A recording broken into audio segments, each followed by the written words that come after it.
This is Lee Forster, MMP Honcho. Time for another installment of Metal on Metal. We're talking about the Grand Tactical series. This is video number 2. In the introduction of that series, we will cover movement. Here are the topics we'll look at. And rather than spending a lot of words on this, I'm simply going to cover them super briefly, and then we'll learn by doing, by watching a map, and I'll walk through how movement works in real practice. So we'll cover the basics of movement. We'll look at stacking, which, to give you a little preview, basically is 8 steps plus a unit and column. We'll talk about what column is. It's a state units are in that allows them to move more quickly about the maps, but they are harder to stack, and they are also very vulnerable to fire. We'll talk about transport mode, how artillery and other such units get about. Prolong, which is a special tactical movement of emplaced lighter guns. And we'll talk about how leaders move during, or actually at the end of activations. Here, we'll look at the terrain effects chart in a little bit more detail to prep you up for looking at the map. You'll notice that there are 3 movement types. The colors here are indicated in the actual movement factor on the unit, so you can just look at the color and know what movement type it is. Like I mentioned before, column is a special state units have to move about. It costs 1 movement point to enter column. You do it during units move. So it's not something that happens at the beginning of a turn where units are declared to be in column or out. You can also exit column for 1 movement point, but you cannot do both of those in the same movement. That being said, you can always move a unit out of column for free at any point in the movement by taking a cohesion hit. And it is possible then to spend a movement point to go into column, move about, and then exit column by taking a cohesion hit. You'll notice that leg is 2 for clear for infantry, and the movement factor of most infantry is 4, so that means 2 hexes. It's effectively double that when they're moving about. And units in column, you don't have to limit yourself to roads. You can see there's column for every type of terrain, so you can be in column and move all about the map. It doesn't matter. Some important things to notice is that wheeled and tracked units have to be in column to go into certain hexes, such as cities and fortified and towns. And in towns, units, tracked units can leave column, but these types tracked units cannot leave column in city and fortified. So that'll be something you're going to want to study when you study the chart. There's a whole bunch of notes. You're going to want to look at those to figure out the nuances and little tricks of getting about the map with your units. There's some also hex side features.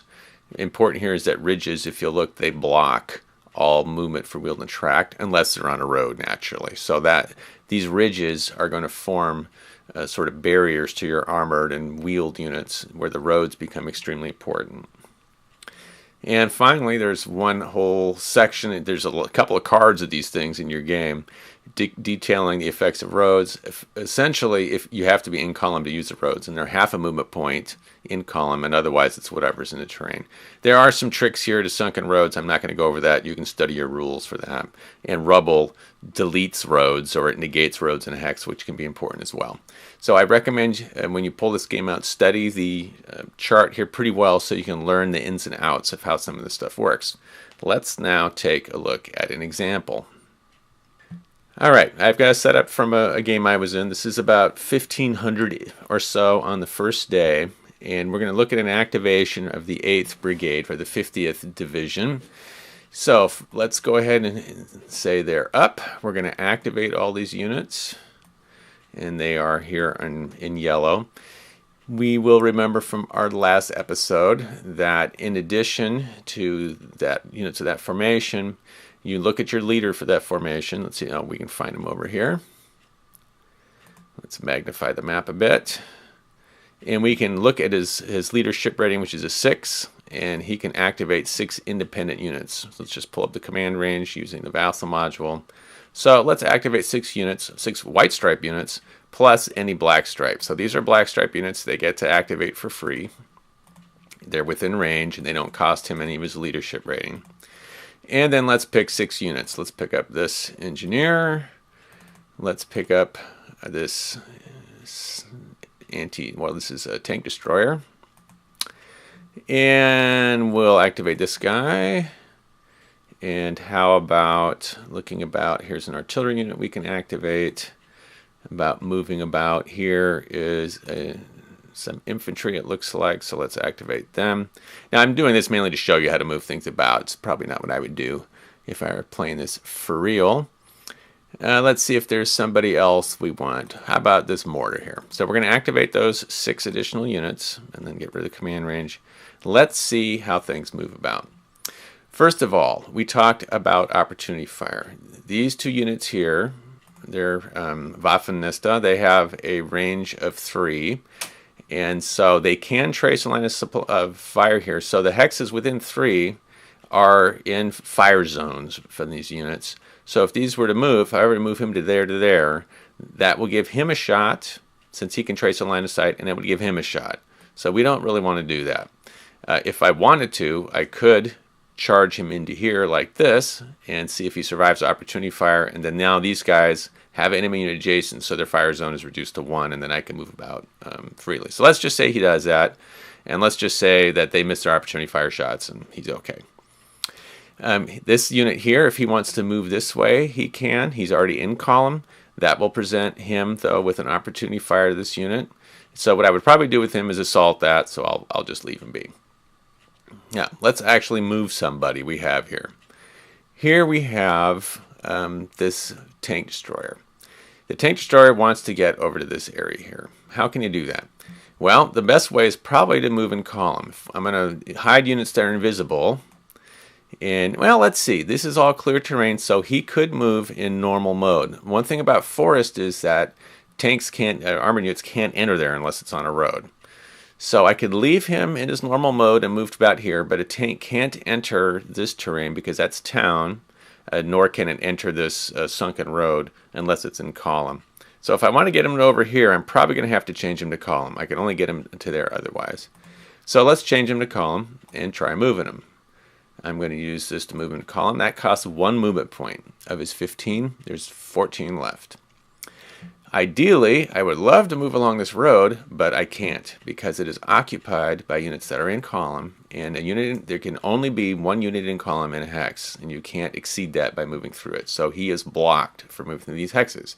I could run him up this way, but then he's going to be subjected to fire, opportunity fire from these units right here moving through there. I don't want to do that. So let's move through the road and down this way. So it's 1 inner column.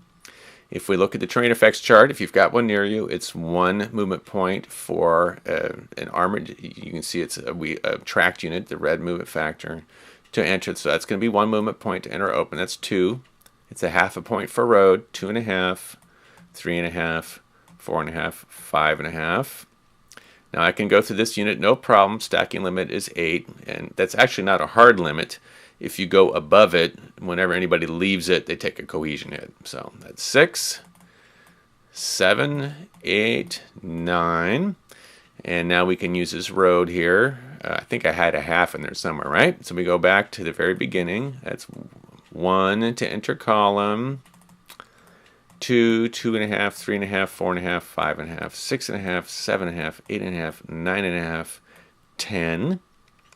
And let's say, for whatever reason, I want to put him up to here and use him to sort of protect this area from a non-existent German counterattack. That's 11. He's got 4 movement points left. He entered column this turn, so he's not able to spend a movement point to exit column. And you can see I don't want to leave him in column here because that blocks the whole road. Units in column cannot get through there. Plus, he's a lot weaker. He's -1 to his fire and +2 to his defense. So I do want to get him out of column. You can always go out of column for a cohesion hit. It costs no movement points. So let's pull him out of column. We will add a cohesion hit. He's done. Spent 11 movement points. He got to here at the cost of a cohesion hit, which will lower his effectiveness. Let's see what else we want to move here. So that's a standard movement there. I don't really have any infantry units that are activated to move, but you see their movement is 4, and so they're obviously fairly slow. This engineer decides it wants to get out of here. Now, it has built-in transport, and it can go into transport mode. So I can mount it like that. It's now in its trucks. You would flip the counter over to show that. That costs it its entire movement. And you'll notice that when it's mounted up in trucks, it's a +2 defense. If we go back and unmount it, it's a +1. So it's slightly more vulnerable when it is mounted. You also see that the movement factor changes to black, which means it's wheeled, and before it was white, which is foot. Now, let's say that if these both units were activated, we have a guy that can move. He's 2 steps, and infiltrator, he could actually mount up using piggyback. If we were to say this was someone who was actually activated in the CERM activation, these guys would mount up, and then this unit can carry this unit about the map. This is something that honestly I don't end up using a whole lot in the game series. There are times when it's possible, but it's something you can forget, and you can live quite happily without ever using piggyback for your units in this game. Usually. Now, maybe there'll be people out there that know a lot better and will school me on that. That's fine. Let's look at a unit that's already in transport mode. That's this artillery here. Quite vulnerable, you see. We want to get him to this area over here because it's kind of out of line of sight. It's got a great defense because it's in a sunken road. How do we do that? He's in his transport mode. You still enter column normally for 1 movement point. And white for a wheeled unit costs open terrain costs 2. So that's 3, 4, 5. Now, one tricky thing about this game is you have to follow the road maps. You can't just switch roads in the same hex. I think we're okay there, right? 5, 6, 7, 8. So he's in transport mode, and he can come out of transport mode at the cost of 1/2 of his movement points. So he's gone less than half. He's only gone 8. That's okay. And he can exit then for the rest of his movement. He can dismount. And whenever you do that, you can also go out of column for free. You don't have to spend a movement point to do that. And also, it doesn't matter if you move into column that turn. It's sort of an exception. Normally, you can't go in and out of column for free in 1 turn, or even for the cost of 1 movement point, without taking a cohesion hit. But with transport mode units, you can. When you're in column and leaving transport movement, you get a free, super free, out of column thing. So that was that. So that's the nice thing about units in transport mode. They can basically not be in column, spend a movement point to go into column, and as long as they stay at half or less their movement allowance, they can go out and dismount in the same move. Here's a unit that's in column, a mortar. We can do the same thing with this. It's already in column, quite conveniently enough. 1, 2, 3. Let's get them a little closer to the front. See where the Germans are. That's 3 movement points. The road neck is a little tricky here. That's 4 to there. Now that's 4.5. I can't go into here because there's a unit in column. That one's fine. 5.5, 6, 7. That's getting a little tricky here. I don't want to go next to him because I might be subjected to opportunity fire. 7.5, and we'll call that good. Then that's 7.5. It's just under 8. So he can move out and dismount and for free, get out of column. And that is all fine and legal. That was that was 7.5 movement points, which was just under 8. And then he gets the free out of transport mode. All right, let's look at some tanks, etc. Who do we got here? We have this Firefly unit in column, and let's move it up. There's a defender over here, and we want to see if we can go keep him from exploiting this flank here. So that's 1, because it costs 1 movement point for tracked units in open. 2, 3, 4. Now, how do we want to approach this unit? We can get cover from this town. This town will block line of sight. Let's just see what happens. 5, 6, 7, 6.5, 7.5, and we can do a little line of sight check. Here to here, you can see it's blocked by this town. Then we go here, and it was like 8.5 or something like that. And then town will cost them 1, and we'll move to here 9.5. Now, he can continue moving, but he's in this line of sight, and this tank will start shooting at it. So he definitely does not want to do that.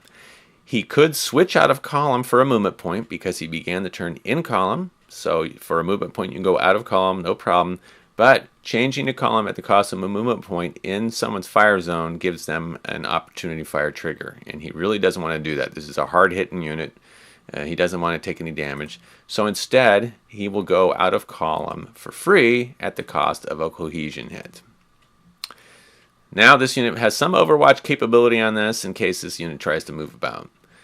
What else do we want to do? We can move with this unit, but we want to keep him at his ability to fire.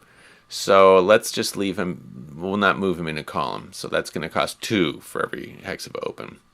instead of 1, 2, 4, 6, 8.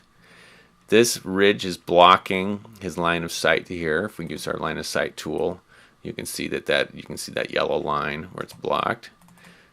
10, 12. I'm not saying this is a good move, but this is a perfectly legal move. That's 12. So he moved in there. If he were to, he can't continue moving because he's out of movement now. He's only got 1 movement point left. But if he had an extra movement point and moved to there, that would provide this unit an opportunity fire. So that's something you probably don't want to do. Now let's take a look at what else we have. We have this unit here. It can leave its hex if it wants to, but that's going to give an opportunity fire to this unit here. So he's probably just going to stay there and assault this turn. And I'll probably end up moving this unit here closer to try to threaten this tank. Most likely having to enter column and then leave column. And let's take a look at, I think that covers most of what we're trying to look at here with this. Prolong we haven't brought up. And I don't have any units in the 8th Brigade there, but here we have a German unit with this star here, and that means it's sort of dismounted. If we were to mount it, you can look at its other side. You see it's got trucks. Dismounted, it doesn't have any movement at all, just a star. To move a unit such like this, if you want to, you can make a roll against its quality rating, and if you're successful, it gets to move 1 hex. So if it decided it needed to move out of here, you would make a die roll and move it out. You can also spend a command point to get it for free. So for 1 command point, he can automatically move to there. This doesn't happen that often. What you'll find, say you're in a situation where defending the town is just getting too hot, you can try to pull him out of the way at the cost of movement point without mounting him up. So it's nice to know you have that ability, but I don't actually see that happening all that often. I think that kind of covers the basics of movement, should give you an idea of how it works. So we will call that good. The rest of it, you can simply read the rules naturally. And that's it for this episode. We looked at the basics of movement, stacking, which was 8 stacking points plus 1 unit in column. We talked a lot about column. You see how important it was. Did a little bit in transport mode, mentioned prolonged movement. The point of leaders I didn't mention.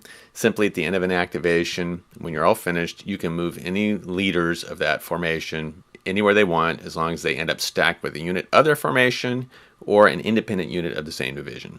That's all there is to it. Anything else about this, you can look it up in the rules.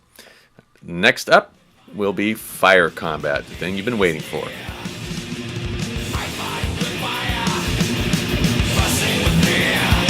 We also die.